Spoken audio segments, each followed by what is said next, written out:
Welcome back. This is K24 This Morning. My name is Shiko Kaitani. In 2008, the European Foundation for the Care of Newborn Infants and the European Parent Organization initiated World Prematurity Day, which is celebrated on the 17th of November. It really is a global movement to raise awareness on the impact of premature birth and the challenges faced by their families. So as we continue with this particular discussion, remember this year's theme is going to be focusing on providing the right care at the right time in the right place for all premature babies. We're still talking to our health professionals on the line, but here in studio with me today to share their experiences and how they are going forth to actually help and support mamas of premature babies is Ruby Kimondo, who is the founder of Preemie Love Foundation that supports moms of preterm babies. Also Purity Muthoni giving us her first-hand experience as a mom of a preterm baby. She is a Mama Raymond,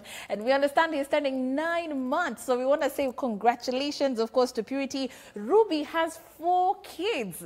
Wow, nothing small right there. And you managed to push through, telling us that, by the way, for all your pregnancies, this has been the same situation, having preterm babies. And so before we get to our pediatrician who we're trying to get on the line, let me get back to you and just pick your thoughts, Ruby, on what even Dr. Kibe was telling us before, because you did have, I could tell, you had something that you wanted to add on to what he said. Yeah. Actually, like how the conversation went. Yeah. Because a few things I didn't agree with what he said. But many of the things he talked about, I'm glad he brought them up, especially on the care and the relationships mothers have with health caregivers. Okay. That is so important. I think I brought it up before, before he came on, respectful maternity care. Respectful maternity care. Yeah, because I suppose for me, being able to go through 4 difficult pregnancies, I had to heavily rely on my relationships with health caregivers. Absolutely, yeah. Yeah, it's so crucial and it's so important to be able to speak to your doctor, to be able to get the right information, to be able to be treated well as a mother. Yeah. Well, that was awesome to bring it out, because it's something that we are really advocating for, respectful care, to speak to the mothers well, especially through public health care facilities. We need mothers. We've had many stories. Some of the things moms are told when they're in labor, we cannot repeat them here on air. Yeah, they're gross. So we would like that to go down. We want our mothers to be treated well, to be spoken to properly when they're going through labor. Something else he talked about, which you kind of disagreed. Is debatable, I suppose, but I'm not a professional. I just come with my experiences as a mother. Right. But I've done a lot of reading and I've interacted a lot, and I think prematurity, really the causes of prematurity and what causes preterm birth is spontaneous. Yeah, because if really we could point out to lifestyle and nutrition, then that would be so easy to just take care of, and then the rates of preterm birth would go down. If all I had to do was stop dancing and drinking during pregnancy and smoking, which I don't. I don't dance during and you can, by the way, it's even good to be active when you're pregnant and do a bit of exercise, But you cannot narrow it down. To lifestyle. Yeah. Okay. And in fact, that's some of the things that we address a lot in Preemie Love and as mothers of preterm baby, because we get a lot of this backlash from society. You must have done something for this baby to come early. Right. That is not true. Okay. Yeah, I don't know why yours came at 40 weeks and mine came at 28 weeks. I have no clue. I don't think there's anything different you did that I did not do. So what even you're saying is that there is stigma. There's a lot of stigma, social stigma. You're blamed. There's a lot of stigma to a pregnancy ending early. You are probably trying to abort that baby. Wow. Okay? Yeah, you'll get all sorts of things. That is so harsh. You are not eating well. That is why your baby is so small. Yeah? You are not taking care of yourself. That is why the baby has come early. There's a taboo. Your family must have sinned. There must have been something you did for your baby to come early, you know. So the social stigma attached to preterm birth and preterm babies is there, and we are battling it every day. And that is why us guys are coming out and saying, no, we did nothing. I don't see. I love that. I love that there's someone who's watching and saying, you know what? So you mean it wasn't me? I didn't do anything. And, you know, seeing you here on this set is really, you know, encouraging a woman out there. And I want to thank you for that. I want to turn over to our phone lines right now because I understand we've got Joshua from Kirinyaga who cannot fail to be with us every morning. Joshua is... Oh, have we lost Joshua? Okay, I'm sure he's going to call back. But listen to that. Did you hear the same things, you know, once you had Raymond? You know, what this kind of criticism? Yeah, I got it even from my family. Yeah. I used to stay with my aunt. So when she came to hospital, she was like, what happened? And then there was this thing like, it's sort of a curse. Yeah. And that's when I started separating even with the family. Even at the moment, I no longer interact that much with them. Well, you know, as we're talking about that, we've got pictures of your darling Raymond here. He's so cute. Thank you. Oh, tell us a little bit about the milestones that you've managed to achieve. First of all, when you were released from hospital, can you remember his weight? Yeah. He was? 1.8 kgs. 1.8. Yeah. So and what month was that when you were discharged? March. So that was March of this year. How old was he at March? 1 month old. 1 month. Yeah. Okay, so now he's getting to 9 months. How heavy are we talking now? He's 8 kgs now. 8 kgs. Yeah. Well done. So just with the right nutrition, he's eating well. Yeah. Okay. Going back to your experiences, month 1, month 2, how was it like at home for you? Okay, the first month was a bit difficult because he had a tongue tie, which was not discovered even when we were in hospital. So it was a challenge for him to feed. He could not even breastfeed, but later a nurse realized that he had the tongue tie. And after the surgical removal of the tongue tie, all got well and he could feed and he could add weight normally. The first month he reduced by about 20 grams. Right. And the doctor was very unhappy with the situation and they almost get me back to the hospital. But he gave me the permission to go home and keep on checking on the baby. And that's when we realized about the tongue tie.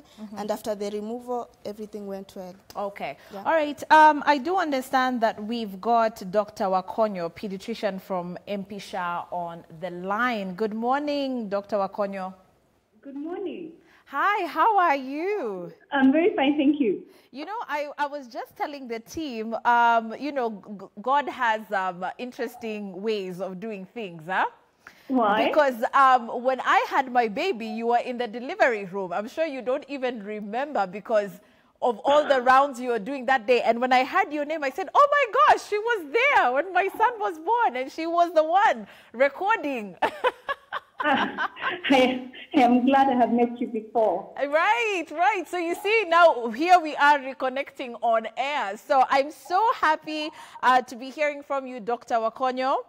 Yes. And so today we're actually focusing on these special totos, preterm babies, and how vulnerable they are. Some of the frequent asked questions in regards to a preterm baby is, number one, at what point is it safe for them to be discharged from hospital? Because the perception is, if I've got a preterm baby, you know, it could take months, even close to a year of, you know, of me being in hospital. Can you tell us a little bit about that? So generally, for the time of discharge depends on a few things. Yeah. One, it depends on how much weight, what their current weight is. So generally, we'll keep babies in until they have gained at least 1.8, sometimes 2 kilos. Yeah. So when they've reached that weight, we know we know they are able to regulate their temperature. We know they are stable babies. Yeah. Then the other thing that you always look at is, are they able to control their breathing? Are they getting apneic attacks? Yeah. Are they able to control their temperature? Is their temperature fluctuating? Yeah. And then the other thing that we'll always be able to look at is, are they having any complications? Because, you know, sometimes when they're born preterm, they get these complications. Have we gotten through all our complications, and are we sending a baby home that is completely stable? So a few things generally will determine whether we are ready to go home or not. Okay. But we look at weight. Have we sorted out their complications? Yeah. Are they able to control their temperature? Are they able to control their breathing? Okay. Then after that, then you can be able to discuss with the mom readiness about going home. One other thing that we'll always discuss is whether the parents are ready to take care of the baby at home. Oh, right. Okay. Yes. Is mom comfortable? Is mom comfortable feeding the baby? Yeah. Has mom bonded with the baby? So sometimes everything has been sorted, but you also need the mom to get ready to be able to take care of this preterm at home. Okay, and in terms of, for those who opt to actually go home with the baby, what advice do you give them in terms of preparation, in terms of how they're going to handle the baby, how they should set up their home? Are there any specifics? Yes. The one thing that we would like we said, is that this preterm, sometimes they are not able to control their temperature. Yeah. So we'd always discuss temperature regulation with the mom, and I think just after a certain weight, the moms in hospital will always be taught how to do kangaroo care. Yeah. We put the baby on the chest so that mom's temperature and baby's temperature are the same. Okay. So heat management is important. Are we having a heater at home? Then the second thing we'll always discuss with mom is about feeding. Are we able to breastfeed? If you're not able to breastfeed, are we able to express? Yeah. And cup feed the baby. Okay. And if we are feeding the baby, is the baby getting any reflux? Do we need to sort that out also? Okay. Yes. So in most cases, mamas have to express. Yes. Okay. What about their immunity? Does it, need more attention in terms of how much they are going to be receiving from the doctor, or do they pretty much pick up as your regular baby? One of the things that we'll always do for a preterm baby before we discharge them, is to make that their vaccination is up to date. Maybe sometimes they were born too small, they were having complications, so we delayed vaccination. Yeah. So we have to always be careful about when we are vaccinating them, because so that it becomes difficult, so that we prevent them from picking community-acquired infections. Okay. The other thing is that we have to always insist on breastfeeding, because you know how important breast milk is as part of protecting them from picking up infections. Okay. And then in some situations, or actually let me say in most situations, we have to put these children on supplements to make sure that they are not getting complications. You put them on multivitamins, you put them on vitamin D. Sometimes you have to put them on iron. So sometimes you have to do special arrangements to make sure that all that has been sorted. Right. And also, most important, like any other newborn, is infection control in the house. Yeah. The visitors that are coming in, are they having any infection? Yeah. Do they have flu? Has mom been vaccinated? Has the other children in the house been vaccinated? Yeah. And then, like always, you have to insist on hand hygiene. Right. Hand wash before you touch the baby. Care of the equipment that you are using to express and feed the baby, so that they also don't pick diarrhea illnesses. Right. Okay. Well, thank you so much. I think you have pretty much answered a lot of the questions that some of our viewers have in regards to care of preterm babies. And I think that was very helpful. Thank you, Dr. Wakonyo, for that. We will be speaking to you soon. Asante sana. Pediatrician there from MP Shah. Of course, we will put you in touch if you do have any more questions as far as preterm babies are concerned. Getting back to you, Mama Raymond, you were talking to us a little bit about those milestones. So right now, as we're talking, Raymond at going to 9 months is okay. Yes. You can stand on support. Right. And I'm so happy for God has done it for us. Right, fantastic. Yeah. Okay, let's talk a little bit about the expenses. You've gone through this 4 times. What are you looking at? Because when we talk about, I think you've touched a little bit on that emotional, a part of it. But now when we talk about the financial, the strain that comes in. Yeah, financially it's draining too. Most insurance packages don't cover for preterm birth. Yeah.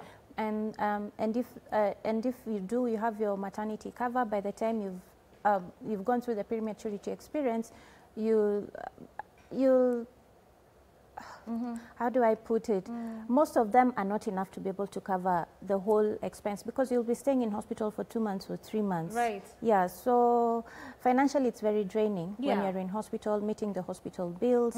But if you're going through public health care, then it's free because if you are on Linda Mama, then you won't pay a coin. Right. Yeah, you just have to update your NHIF payment. Okay. Yeah, but if you're going through private health care, unless you have a very good insurance package, you may have a bit of a problem there financially because the bill goes into the millions. And I think it's very important because even, you know, a lot of people also ask me how my journey was. And I always keep insisting, you know, pay attention to that NHIF thing. Exactly, yeah. You know, take a look at your insurance. Yes, yes. It's so important, and you don't know how important it is until the day you're actually walking into hospital, and then you're like, what? Yeah, that happens, So you have to update your NHIF payments. Even if you're going through private healthcare, NHIF still helps a lot. Okay. Yeah, because of the cost of the beds. Right. By the time you've exhausted your maternity cover, any other thing that comes in to help you bring down that bill is appreciated.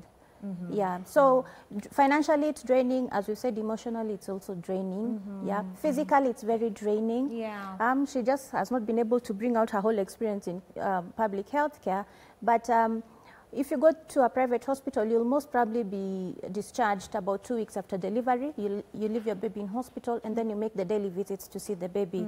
So physically, honestly, you have you've just given birth, whether it was by CS or it was natural, and you're in traffic the next week, going to hospital to see your baby. You're going through all the bumps and everything. I mean, if you've got to either hire transport, because you're not going to do it yourself. If you think about yourself after you got discharged, you had a whole 6 weeks of just staying at home and being pampered and taking care of yourself, drinking all the bone soups and everything. I was battling traffic every morning to go see my baby, every evening coming back home, spending the whole day in hospital, but this time you're not even in a room, so you're hanging out just wherever. In public health care, most of the time the mothers don't leave the hospital. They have to stay there for the entire period the baby is there. If you're on a bed and you've delivered your baby, you have to make room for the next pregnant woman who comes in. So even where you'll be sleeping, we don't know. Sometimes it's not, the settings are not very good. So it's draining emotionally, financially, physically. Okay. Let me ask you, Purity, to speak to the mamas who are out there. What is your word as we wrap up for those who are going through this experience as well? Okay, I would tell those moms not to give up. And speak up to anyone around.